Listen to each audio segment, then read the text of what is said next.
Good afternoon, everyone, and welcome back to the Suburban Rifleman. My name is Greg. I'm out at the cabin, and it's raining cats and dogs outside, so I thought it'd be a great opportunity to shoot a couple of videos I've been meaning to do. Unfortunately, I had my tripod in the truck, and I had a tripod mount in the truck, but I don't have my normal camera with me. I don't have any microphones with me, so I'm shooting this video with my admittedly fairly old iPhone 6S. So if the video and audio isn't great in this episode, I apologize for that right off the bat. But I've been formulating some ideas of some fun things we can do on the channel once the governor sees fit to open the shooting ranges in our state once again. And one of the ideas I've come up with is to do some shooting with some older milsurp rifles and older military cartridges. As you'll see today, I'm going to shoot two different videos. The first cartridge is the 303 British. I'm also talking about the 7.92 by 57 Mauser. Certainly the 7.62 by 54 rimmed Russian cartridge. Possibly, if I can get the loading dies together and find some time to build some ammunition, the 3040 Krag, and maybe, just maybe, 8x56 rimmed Hungarian service cartridge. That would actually require getting, I have some brass, but it's going to require getting some bullets and loading dies. The idea is to shoot at longer ranges. My club has made some pretty significant upgrades in the last few years. So instead of pretty much being restricted to shooting at paper at a maximum of 200 yards, we now have steel gongs to shoot at 200 and 300 and 400 and even 500 yards. And if you want to move back to the rearward position and there's nobody else on any of the other ranges, even 600 yards. And most guys are doing that with modern high-precision rifles with big fancy scopes. I've done that myself. It's a lot of fun. But I thought it'd be fun to try doing some long-range shooting with older military rifles using iron sights. And so as I've been working on this idea, it's caused me to go back and take stock of some of my inventory and search around in some of the darker and less frequently visited corners of the cartridge cave and dig out some old pieces that have not seen the light of day in some time. Like, for instance, the rifle I want to take a look at today. And this is a British No.1 Mk3 Star made by BSA, Birmingham Small Arms, in 1916. And yeah, I know. The rifle exists as it is. It's pretty much the way it was when I got it. And as far as I'm concerned, it's probably going to stay in this condition for the rest of its tenure under my custodial stewardship. So maybe somebody will want to fix it in the future, but it's not really worth the effort for me. But the rifle does have some merits of its own. The serial number on the receiver matches the serial number on the barrel, which also matches the serial number on the bolt, and that also matches the serial number on the bottom of the rear sight. Now, there's nobody downrange there, so don't freak out. I'm going to point the rifle at the camera. You can see here the front sight is offset quite a bit to the right, which might indicate that it had taken a fairly hard knock at some point in time. But if you look carefully, you can see that there is a stake mark there that was put on the rifle by BSA in 1916, and that has not moved. So that's where the front sight was staked in place back in 1916. So we have no reason to believe that this rifle isn't still sighted in just as it was at the factory 104 years ago. Now, I know the stock has been heavily modified, and I also know that the way that the barrel is bedded into the stock can affect the point of aim and all of that, but this should be a pretty good shooter. It's been about 15 years since I've had this rifle out at the range, but as I recall, it shot pretty well the last time I had it at the range. So anyway, this is going to be one of our test beds for our shooting experimentation this summer. So why are we making this video? Well, there is one thing about this rifle I would like to change. If you look at the far side of the receiver, at the safety selector lever, you'll be able to notice that this is not the correct safety for this rifle. And you might be saying, well, so what? Nothing on the rifle is correct. Does it work? Well, it sort of works. This is what I've seen referred to as a late war safety. And actually, even though this is a World War I rifle, I think that refers to late World War II. Many of these rifles soldiered on long beyond what the expectation was when they were made. And this type of simplified safety was adopted apparently late in World War II. And I think they continue to manufacture these maybe in Australia, New Zealand, maybe Canada, into the 1950s. So, but it's not the correct safety for the rifle. And I'm not super familiar with what's going on inside here. I've never dealt with one of these before. I have had this one apart at some point in time, I'm quite sure, but it doesn't work the way I'm familiar with. Generally, when one of these rifles is cocked and the safety lever is engaged, when you pull the trigger, the cocking piece is locked, the firing pin will not move, the gun is safe. But at the same time, it's also supposed to lock the bolt handle down and prevent the bolt from opening. Well, it doesn't lock down the bolt handle. And it does prevent the bolt from opening, but this is not what I expect from a No.1 Mk3 safety. Now, it kind of looks like there's a piece missing out of here, or maybe there's a piece broken. I suspect, actually, that this type of simplified safety doesn't have a provision for keeping the bolt handle locked down. It was a sort of a wartime expedient.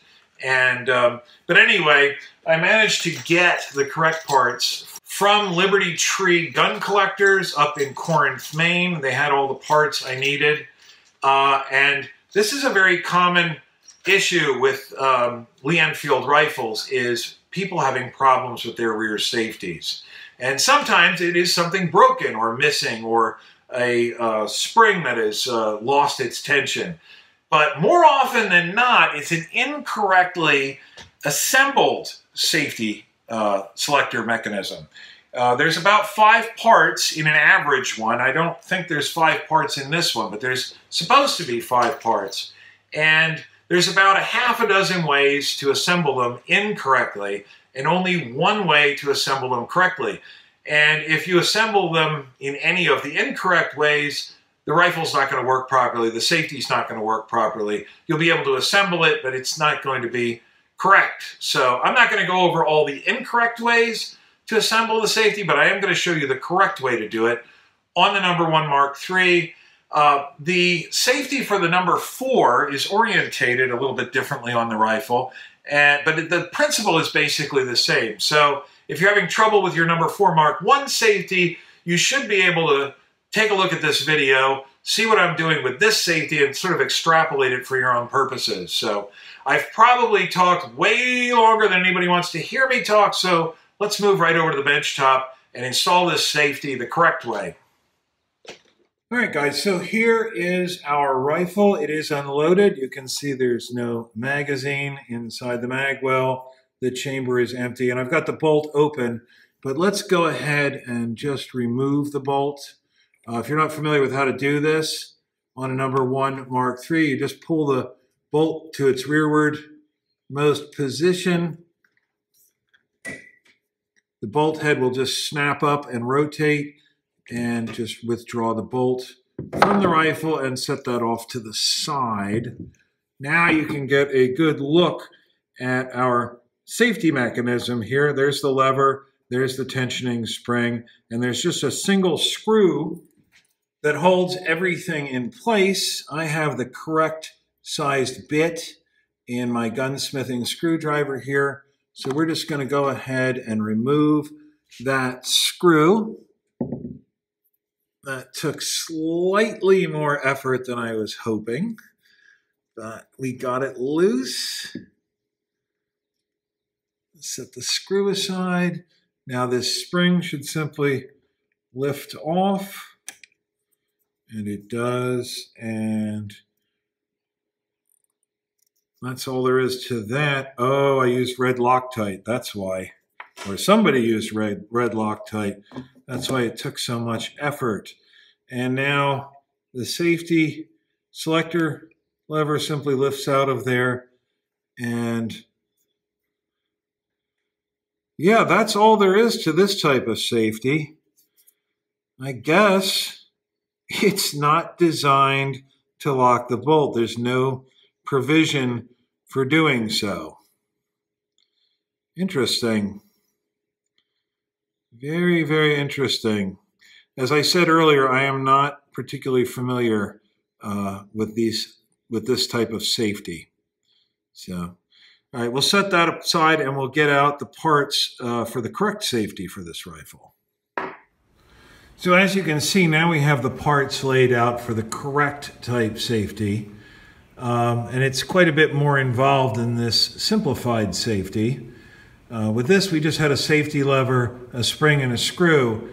Here we have a bolt locking mechanism, whatever the hell that's called, our safety lever, this slotted bushing or washer, a dog bone spring, or what I call a dog bone spring. I've also heard of them referred to as a barbell spring or a dumbbell spring, and you'll notice one end has these two ridges milled into it. Those engage the ridges on this bushing, as you'll see, and a new screw. So the most important thing is to get your bolt locking mechanism aligned correctly on your safety lever. Now you see that's threaded on the outside. It has a very steep pitched thread, and there's actually 6 threads there, so there's 6 starting positions. And it's very critical that you get this oriented correctly onto the lever. So you're going to actually want to start it at about there. If you think of the safety lever as being the minute hand on a clock, and it's pointing at 12 o'clock, when you get done screwing this piece on, you want it to end up at the 11 o'clock position, just like that. That's fully screwed on. That is the correct orientation. But because there are 6 threads, there's 6 different starting positions.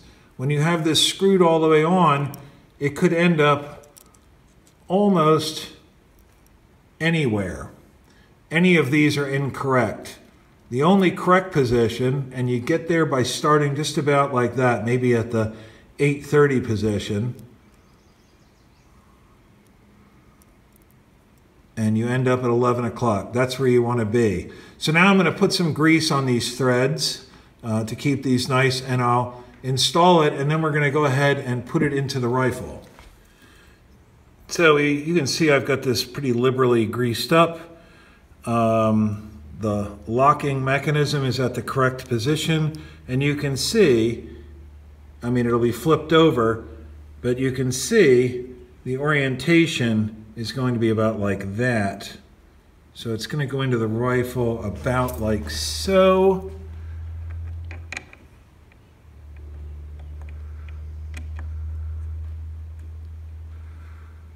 And there it is. So our locking collar is in place. Everything seems to be okay. Now, this washer goes down onto the top of this stud on the lever with the flat side down and the groove side up. And again, I'm going to put a little bit of grease on the back of here to reduce wear. So I've got the back of that pretty well greased up, and we'll just drop it down on top.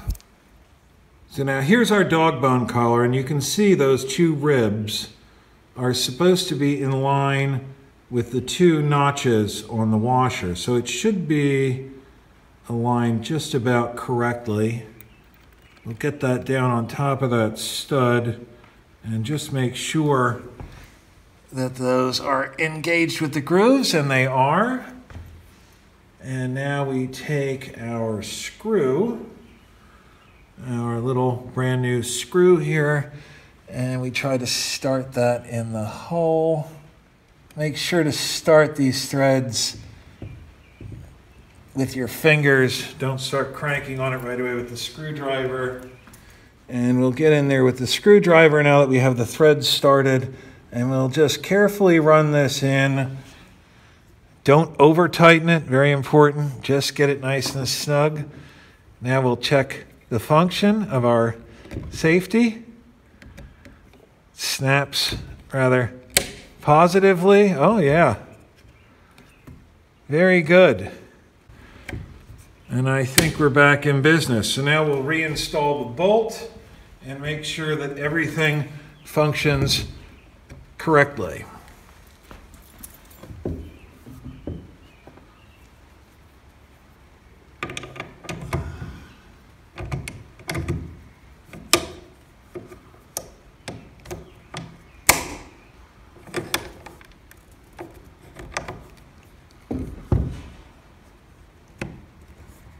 Engage the safety.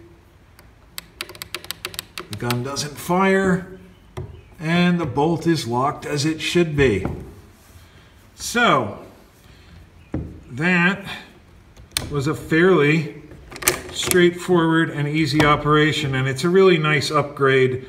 I know the rifle is not in original condition overall, but I think this is a nice addition that kind of brings it back a little bit closer to where it should be.